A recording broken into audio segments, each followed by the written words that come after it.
Yakuta. Also in the 1930s, Soviet engineers Boris Yuryev and Alexei Cheremukhin were working on a single rotor helicopter using a tubular open-frame design with a four-bladed rotor and two sets of anti-torque rotors, one at either end of the airframe. They used two rotary radial engines of First World War vintage. It made several successful low-level flights, and in August 1932 managed to get their design to an unofficial altitude of 605 meters. 1933, and another Russian engineer, Nicolas Florin, built a twin-rotor machine and attained an altitude of 6 meters and flew for 8 minutes. He utilized co-rotating rotors to relieve the stress on the airframe and compensated by tilting the rotors in opposite directions. It was the most stable design to date. Also in 1933, the Breguet d'Orange Gyroplane Laboratoire was built. It flew in 1935 and set many records, including a height record of 158 meters and an endurance record of 1 hour, 2 minutes and 5 seconds. The autogyro, shown in these historical films. It required a propeller for power, since the rotor was freewheeling and couldn't hover.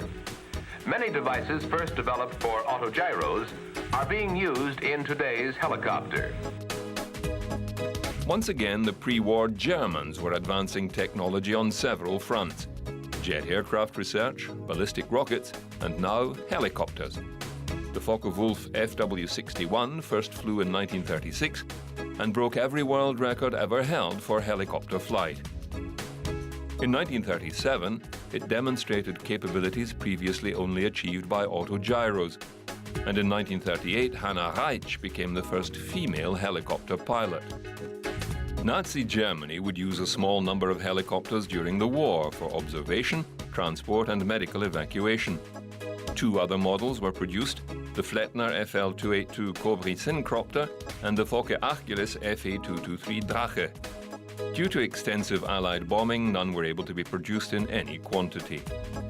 It would not be until 1942 that a helicopter design would reach full-scale production. Igor Sikorsky was in competition with W. Lawrence LePage to produce a military helicopter for the United States. LePage took the German design and produced the XR-1. Sikorsky's simpler design, the VS-300, later developed into the R-4, became the winning design. Igor Sikorsky's single main rotor with a small anti-torque tail rotor would go on to become the recognized version of a helicopter. 131 aircraft were built. The R-4 saw service during the Second World War in areas of harsh terrain like Burma and Alaska, and was used primarily for rescue operations. Later models, the R-5 and R-6, would replace these earlier models, and by the end of the war, over 400 had been built. Bell Aircraft enlisted the design and talents of designer Arthur Young to design a helicopter using his semi-rigid teetering blade rotor design, which used a weight stabilizing bar. The end result was the Bell Model 30 helicopter. The Model 30 demonstrated the simplicity of design that soon became the Model 47 and was certified for civilian use in the US. It would go on to become the most popular helicopter for 30 years. The first airmail service in 1947 was begun in Los Angeles. Very rapidly, the helicopter began to be absorbed into day-to-day life. The need for an aircraft independent of huge airfields is being met today by the helicopter, which can land in any area big enough for its whirling rotor.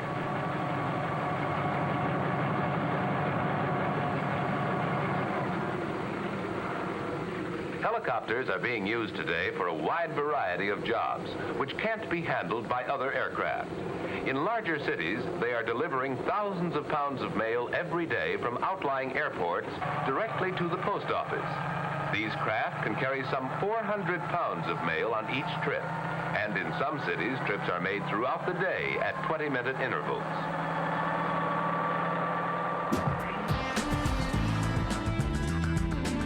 Between 1947 and 1951, several competing designs were put into production. Particular emphasis was given to military contracts, although civilian uptake was just as enthusiastic. The Sikorsky H-19 Chickasaw helicopter first flew in 1949.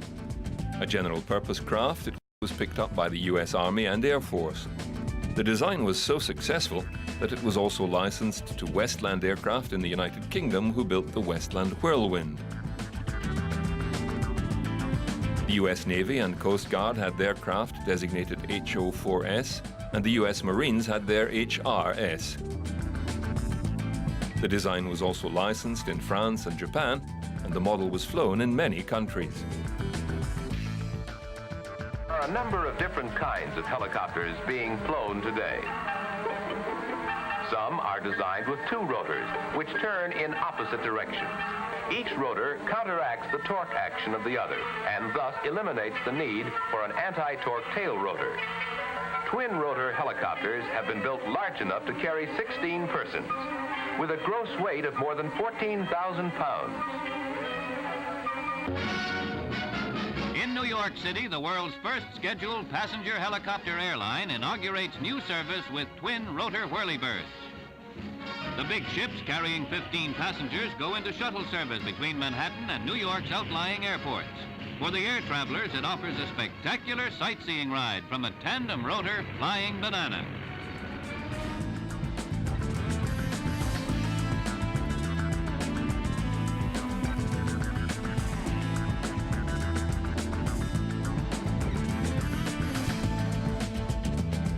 The Soviet Mil-Mi-1 was designated Hare by NATO forces, a light four-seat utility helicopter. The designer, Mikhail Mil, began work on the rotary aircraft in 1930. Various early models were developed, although they did borrow several ideas from the Sikorsky S-51. There were many versions developed for the Soviet and Polish military. Helicopters gave entertainment of a lighter sort. Khrushchev and his henchmen were there, glowing with pride throughout the 2-hour show.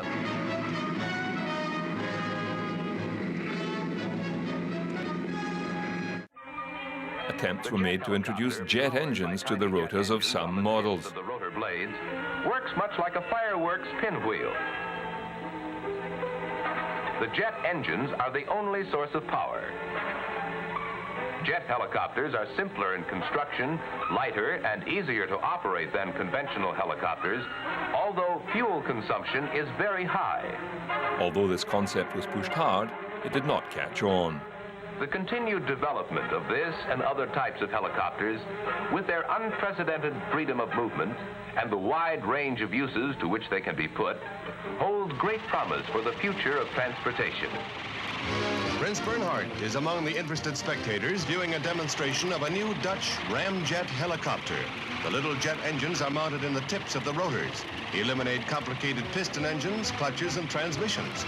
And a self-adjusting rotor results in remarkable flight characteristics.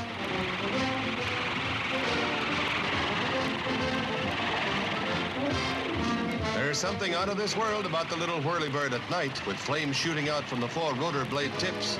You might see one some night and say, why, that's a flying saucer. One British-designed gyroplane, the Fairey Rotodyne, was destined for commercial and military applications in the early 1950s. It featured a tip-jet-powered rotor which burned fuel and compressed air redirected from the wing-mounted engines. The main rotor was used for vertical takeoff and landing, while the 2 turboprop side-mounted engines provided full forward thrust. Although ungainly in appearance, it passed all the required trials for military service, but a lack of commercial sales led to its demise. In 1951, the US Navy asked Charles Carman to modify the K-225 helicopter with a new kind of engine. The turboshaft engine had many advantages over piston engines, including a reduction in weight and complexity and an increase of usable power. Carman produced the K-225 with a single turbine engine in 1951, and later another model, the Navy HTK-1 in 1954, with 2 turbine engines.